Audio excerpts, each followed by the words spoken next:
Hi guys, welcome back. We are absolutely privileged and very pleased to welcome back Zach, our favourite Kiwi. Zach, good morning. How are you doing? Morning, Rich. Good morning. Yep, doing very well, thank you. Fantastic. And if you haven't seen, Zach's producing videos again for Hacker Time Rugby. He's got a really good one out at the moment on the New Zealand game. So yeah, go and have a look at that. Now, assuming you've gone and watched that at some point, let's just quickly touch on that amazing game in South Africa. Australia travel there. New sort of team, new coach, and they get panned. Over to you. What were your kind of overall takeaways from that game? Well, it was an interesting game because obviously we had the split squads from the Springboks. So a lot of talk about whether or not this is the B team. I just thought they had a lot more weapons at their disposal with this squad selection. So certainly some of that, great attacking play from the backs. I thought Arendse obviously was incredible. Esterhausen really, really good with front foot ball. And we haven't even spoken about the forwards yet. So, very, very dominant physical performance from the Springboks forwards, as we expect. And really, really poor, I think you'd have to say, from the Wallabies. I must admit, I don't think I've seen a worse performance from a Wallabies side, certainly in recent memory. They were just off the pace in almost every facet of the game, I thought. The first 5 minutes, great. They had patches of success, I thought, with the line out, but overall, just a really poor showing. Yeah, I think it's fair enough to expect them to be rusty or not quite into their new systems, and that's fine. But I think probably what was disappointing to them is when they did have a few chances, there were mistakes in forward passes, and then just the basics that it doesn't matter what team you are, the line speed, line breaks, making gain line. That's what was missing. Do you think it's an overreaction to say, that's alarm bells for the Wallabies? What do they need to change? I don't think it's alarm bells. I think, having assessed that game, we just don't know where they're at. As you say, there was just a real lack of continuity, so many errors. They weren't able to string anything together. So we don't know what kind of style really Eddie has them playing. We haven't seen enough. So, but they'll be better. Don't get me wrong. I think that was just a case of you're in a very, very difficult environment in Pretoria. You're against an extremely physical team. Yeah. You're in a hostile environment, and it's just a bit of a snowball effect from there once things really start going poorly. So they just couldn't stop it, could they? Yeah, they just couldn't stop it. It was just far too much. So I look at it and just think, well, it's early days. Give them a bit of slack, and we'll see how they go. They'll be better for it for sure in the coming games. Yeah, definitely. Okay, so what we're doing now, we're looking ahead. So, you've done a video on the New Zealand game. I've done videos on the weekend. Let's look ahead, focus on that game in New Zealand. Your favourite subject, obviously, talking about the All Blacks. Straight off the bat, which team do you think was the most impressive last weekend, and which team actually do you think is going to have the edge or going to be the favourites in that match? Favorites, you probably have to give the slight edge to the All Blacks, given that they are at home. I thought the split squad system, though, is going to prove to be a masterstroke, actually. You've got players that are better rested in New Zealand than the New Zealand players will be having coming back from Argentina. So that remains to be seen. But I thought in terms of who had the better, let's say, more dominant or more impressive win, I thought the All Blacks winning away from home was a big statement. It was away from home. That's very true. Yeah, so that was a big statement. And just the nature of that win as well. I thought the line-out was very, very good. Really although good, the Wallabies had periods of success in the line-out against the Springboks, I noticed. Oh, right, okay, yep. Yep, so I thought the All Blacks line-out was looking really, really good. The scrum, both sides just had fantastic scrum performances. De Groot was just a bully there in Mendoza. And obviously, Stephen Kitsoff was just a bit of a masterclass there against Alan Alatoa. So, look, overall, I think the forward battle is going to be very, very interesting. It's very hard to stop a Springbok squad with front foot ball, but I think the All Blacks team can at least get parity there, and then it'll be interesting to see how the fly halves sort of manage the game from there, or who even will be selected in that position at 10 as well. Okay, well, let's go on to the teams here. I'm kind of guessing they're going to go kind of what they think is their best team at the moment, maybe with a couple of changes. Or do you think they're just going to rotate whatever? Are they going to treat this game, like a little final already, or are they just going to keep tinkering? Where do you reckon the balance will lie? I think they've kind of taken a softly approach against the Pumas. So I think what they did was they had a core set of players and introduced a few additional players, the likes of obviously Nadawa to give them a go. And even DMAC to some degree was a bit of an experiment there, an additional 10. And then Josh Lords as well. So yeah, I think they will have a core squad, which they'll build around some of the younger guys. So I do expect they will call it tinkering, but they'll give some of those younger guys, the newer players, a run, I expect. There's only limited games left. Oh yeah, for the World Cup. So many they really have to give them a run and see how they go. So I expect sort of 70% of the squad will be your expected names, and 30% will be that tinkering or just players that we have to see in action in difficult situations. So okay. Well, let's get into the team then. So what would you like to see next week for the All Blacks? Do you go with the same props that did so well in the scrum, or do you have to go with those guys if they're going to compete, or do you change it? You have to keep the front row. I think Tokiaho comes in a fit. But De Groot and Lomax are your starting front rowers. They proved it in South Africa last year. They can stand up to the box. And that's an easy selection that they'll be building around for the World Cup for sure. I think so. Yeah, it's exactly what I wrote down here. De Groot, Takiahu and Lomax to start. And are the experienced boys just going to come straight into that second row, Retallick and Whitelock, even though Scott Barrett, was amazing. Lord was good as well. I think so. I think we may see Scott Barrett at 6. Let's see. Possibly Finau coming in off the bench to get a run. But I actually think Scott Barrett is at least second best lock in New Zealand. I put him ahead of Whitelock. Just a higher work rate gives you a bit more just around the track as well. So I think ultimately come World Cup time, I'd love to see him start at lock, which may be an unpopular opinion. Well, it's funny. I actually said that in my last video. I think he might have just pushed Whitelock out of there, but he starts somewhere, right? He has to start somewhere. But it's that headache of, sometimes you play your best players, your best player in a position at 6, for example, you're playing out of position to some degree because you're forced to. So, but Scott Barrett, I'd like to see start eventually at lock. Okay. I wrote down here 4 Retallick, 5 Whitelock, 6 Scott Barrett. Is that what you want to see? That's what we will see. What I want to see is what I want to see is Retallick and Barrett at lock. Straight out. And and I think Shannon Frizzell did enough to get another shot there as the starting 6. Okay. Yeah, I like that a lot. So there's a bit of continuity there as well, isn't there? Yeah. Kane, I thought, had one of the best games I've seen him play. Do you agree with that? Yeah, I do. I think a lot more physical in defence. He won a few turnovers as well. So certainly an improved performance for him.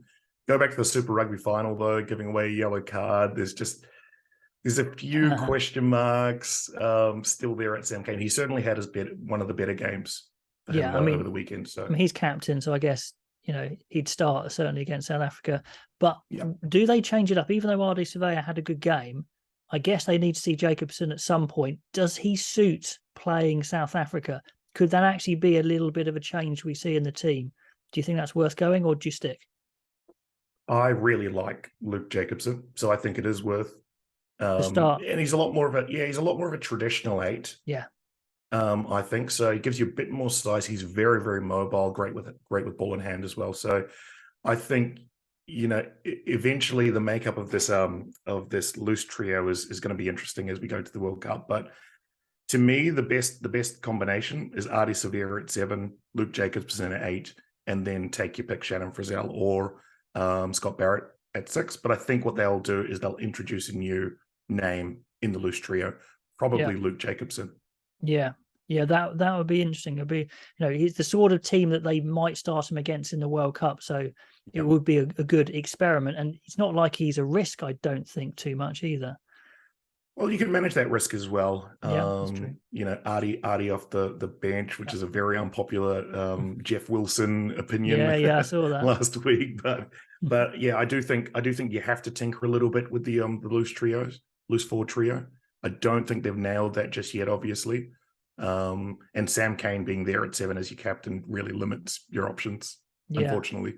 Okay, well, let's get into the halfbacks, because Mackenzie played 10 and had, I thought, a phenomenal game, carrying on from where he was in Super Rugby. But Mo'unga, I guess you need to start at some point, but do you just stick Smith and Mackenzie and maybe change up Roygaard on the bench, or do you start a new pairing? I'd love to see it, Mackenzie. I actually think, if you followed Super Rugby, Mackenzie was easily the standout player at Super Rugby level. And there's always been this criticism around Mo'unga. Maybe he doesn't step up to the international level as well. Well, did he look, again, he looks a little nervous when he came on. Or is that how he looks normally? Or is that actually, did I pick that up? No, you're right. You're 100% right. I wrote that down as well in my in my game notes, that I just feel like he looks rushed. He looks nervous. And it just sort of looked like some of those early performances last year where the All Blacks were ruffled, obviously on the back foot. But it's really hard to say. When you've got front foot ball, it's easy to perform as a 10. So maybe some of that was what we were seeing with DMAC, versus when the substitutes came on late against the Pumas, they had a lot more success. So I don't know. I'd love to see DMAC behind a pack that's going backwards to see how he performs, and that would probably decide it for me. I don't know. I just got the feeling from watching DMAC over the years, his psychology maybe is a little bit tougher. We don't know, but that's just the sense I get, because I was surprised to see from an experienced player like Mo'unga that he was so nervous. No, I agree with you. I think it's worth giving DMAC another run on that performance. Yeah, let's see if he can back it up. Yeah, absolutely. Centres were a little bit of a discussion point in my comment section. Some saying, Ioane, maybe not. But I mean, those two nailed down their starting spots, or did they? Is it still up for grabs? No, I think they nailed it down. So they essentially are the incumbents from last year as well. The All Blacks tend to pick and stick when players are performing. So, and on the back of that performance, I think you have to say they are the top choice. Well, who are your backups for those two then at the moment? Let's see. I mean, they've selected Enor, obviously, in the squad. Now, his selection is more versatility. So I think you've got more centre cover with Enor than you do. Yeah. But they probably need to give him a run as well if they're expecting to take him to the World Cup. So possibly they introduce a name like that, but it's not really an inspiring choice, if you could put it that way. Well, are there any inspiring choices really, or is it just cover? It's just cover in my view. Yeah. So those guys, you need to wrap them up, maybe play them at the weekend and then wrap them in cotton ball bit. Yeah, that's right. You might rotate them just to keep them fresh. But yeah, for me, it's those two in daylight third. Okay. All right. Tell me how wrong I am here. In the back three, I might change both wingers, Fainganuku and, if he's fit, Talea, maybe to come in. Or do you stick a bit more? What do you reckon? Nada was worth another run. To me, he's probably the form winger. I'd love to see him start come World Cup time.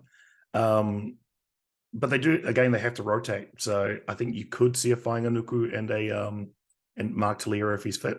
But to me, the best wing pairing is Talea and Narawa. Okay. Well, they've actually got a little bit of a problem. I think that actually they've got a lot of players they could really do with seeing, and I don't know how much time they'll have to see Will Jordan and Sean Stevenson. I just can't, as great as Sean Stevenson is, how does he get game time over Beauden Barrett and Will Jordan? Or does he play wing? Well, there's an option. I mean, you need against Springboks, you need someone who's good under the high ball, so they could introduce him purely on that fact. Just let's give him a run at the wing spot. But you really are committing him. He's very versatile. So again, he can slot in off the bench very well as well. So that's probably how they introduce him, a bench role. And yeah, I just, you can't put him ahead of some of these other names, as you say, Barrett, Jordan, but he deserves a run. So bench spot is probably the best opportunity to do so. Okay, cool. So what back three do you want to go with? I want to persevere with Narawa. Yep. If Talea is fit, I'd like to see him there. I just think Caleb Clark is prone to a few defensive lapses and maybe can't turn and cover as well as Talea can. Yeah. Both give you good strike. If Will Jordan's fit, I'd love to see him start at the back as well. Okay. Yeah, I think you know what Bowden Barrett can do.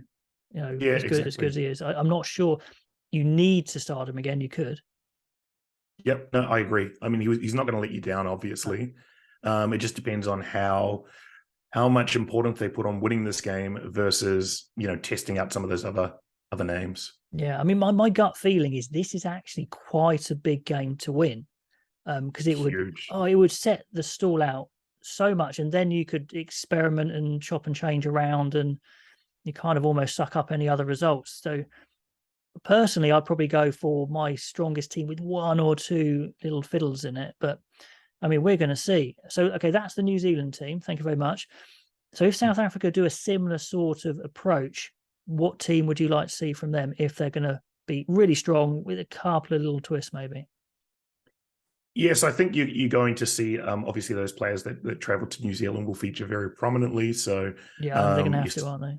Yeah, exactly. That was the whole point of them traveling. So you're going to see some of those guys. And I think Arendse is coming close to top selection. I mean, where do you put him ahead of Colby versus Mapimpi? Like, where do you be interested in your thoughts on that one? Well, Arendse is on performances. He is the number one because he's had the run of games. He's had the run of form, which Colby hasn't.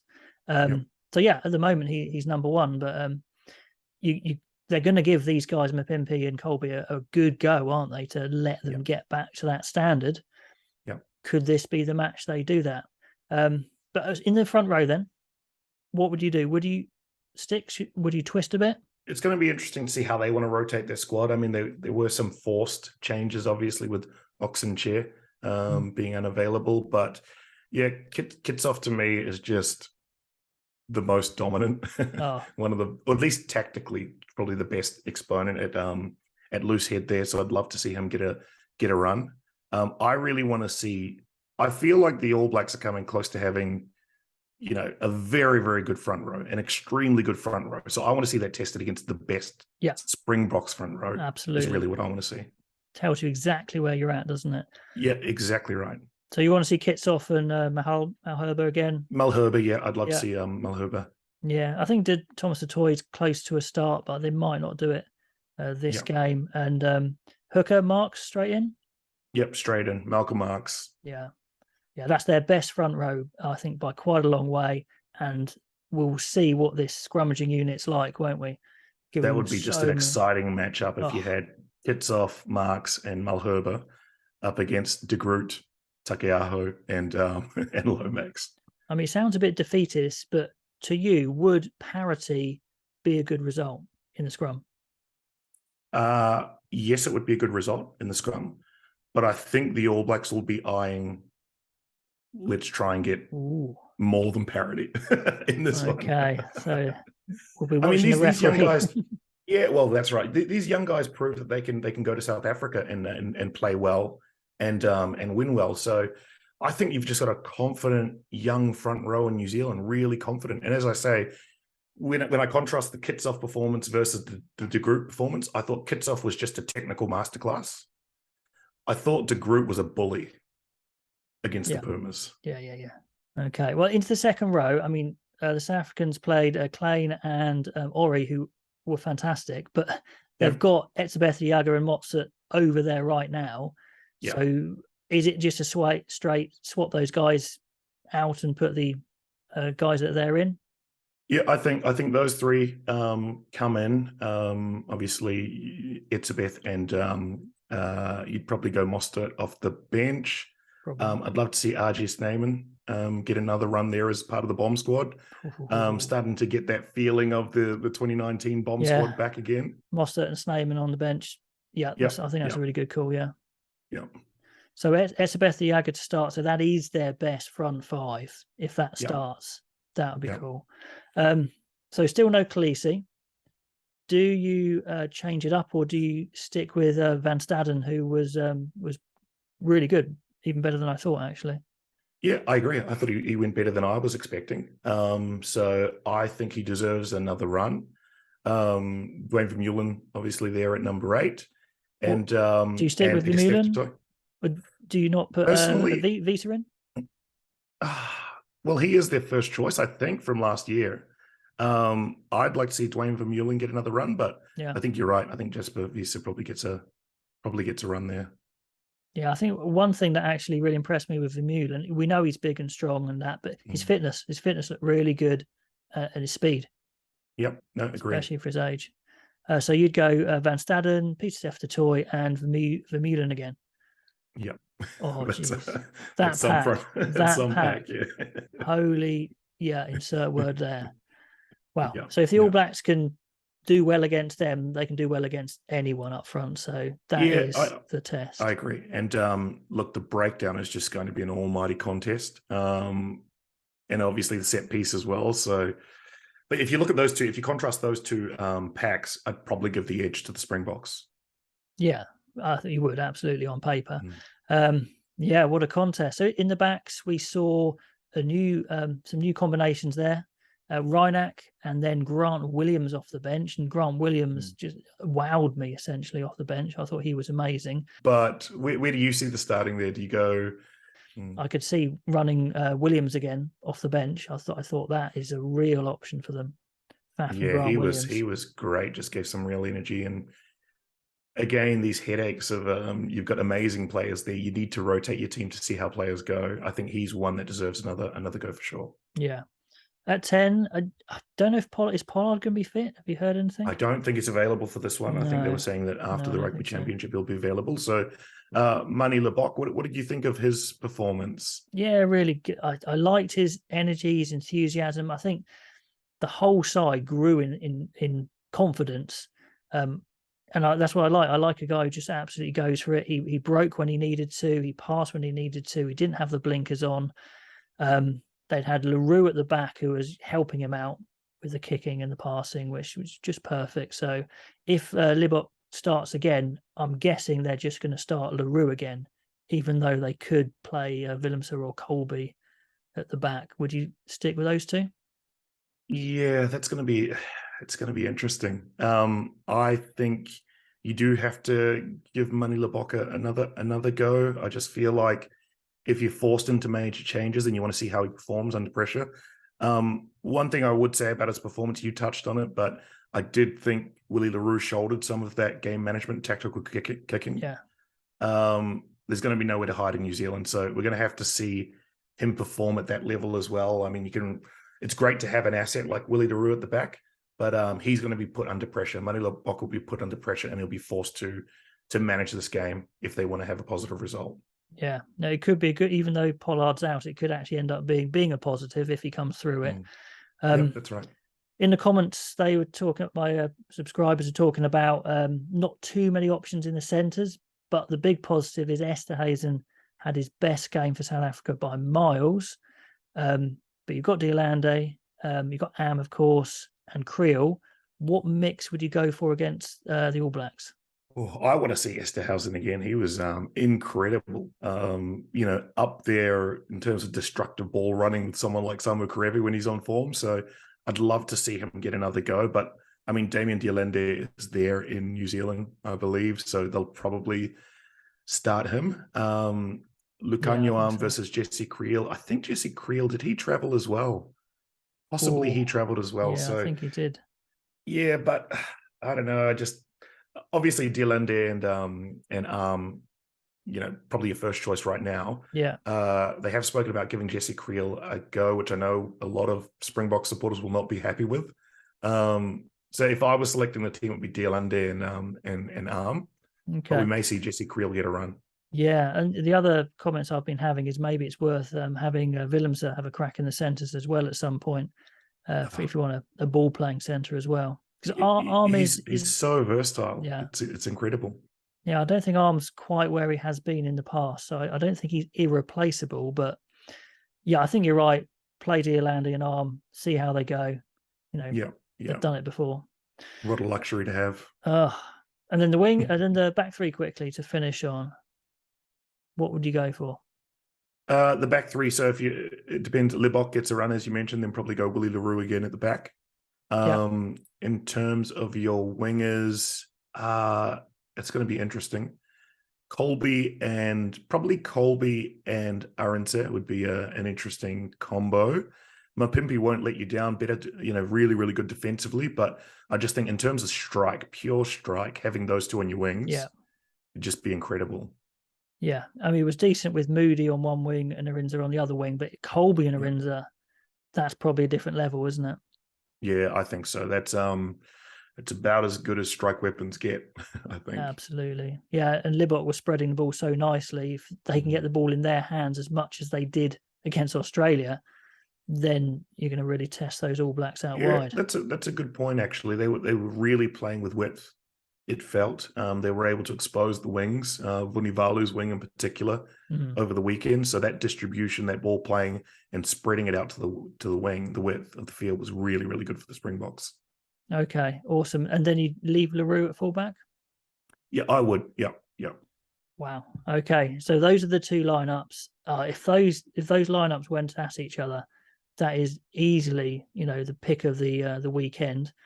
Even though you've got the two losing teams, if Australia lose twice in a row, I think that's a big knock to them as well. But anyway, we're talking about New Zealand largely because you're here. What would you like to finish on? What were your big takeaways from that New Zealand game? Did you learn anything in particular? Probably the performance of Damian McKenzie at 10 was an interesting. It poses some interesting questions.